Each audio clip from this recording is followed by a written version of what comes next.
La clé du 9. Dans les derniers temps de mon séjour à Sfax, une nuit j'étais seule dans ma chambre, la lumière éteinte, les yeux fermés.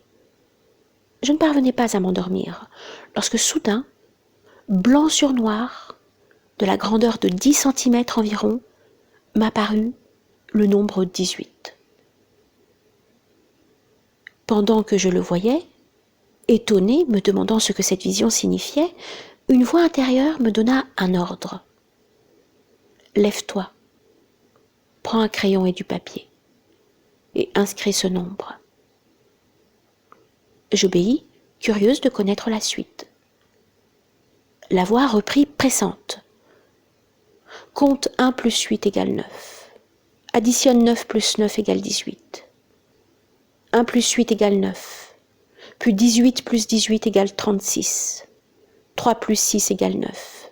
Puis 36 plus 36 égale 72. 7 plus 2 égale 9. Et ainsi de suite en ce qui concerne ce chiffre 9. Tout en écrivant et comptant ces nombres et ces chiffres, suivant les ordres de la voix intérieure, ces opérations, malgré mon ignorance des mathématiques, me semblaient absolument dénuées d'intérêt. La voix se tut et me communiqua alors sur un mode subtil certaines propriétés particulières de ce chiffre. Mais tout ce qu'elle me révéla resta profondément caché dans le secret de mon être, sans que ma raison pût en découvrir le mystère. Je m'avouais impuissante. La voix reprit, plus forte, plus impérative. « Tu ne pourrais pas comprendre sans une clé, et tu n'auras pas cette clé avant 11 ans. Elle te sera donnée lorsque le temps sera venu. La personne qui te la remettra est un homme âgé d'une belle stature, avec une grande barbe blanche, habillé de vêtements blancs traditionnels. » En même temps que la voix le décrivait, je voyais le personnage avec une précision étonnante. Je remarquais son teint clair, ses yeux brillants, ses joues roses, puis la vision s'évanouit et la voix se tut.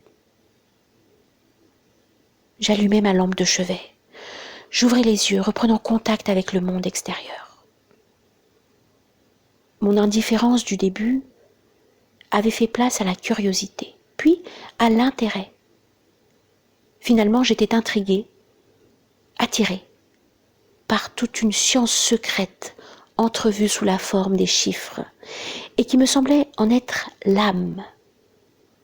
Je sentais naître en moi le désir de cette connaissance, le désir d'en posséder la clé. Je finis par m'endormir dans l'espoir de voir un jour se réaliser la prophétie.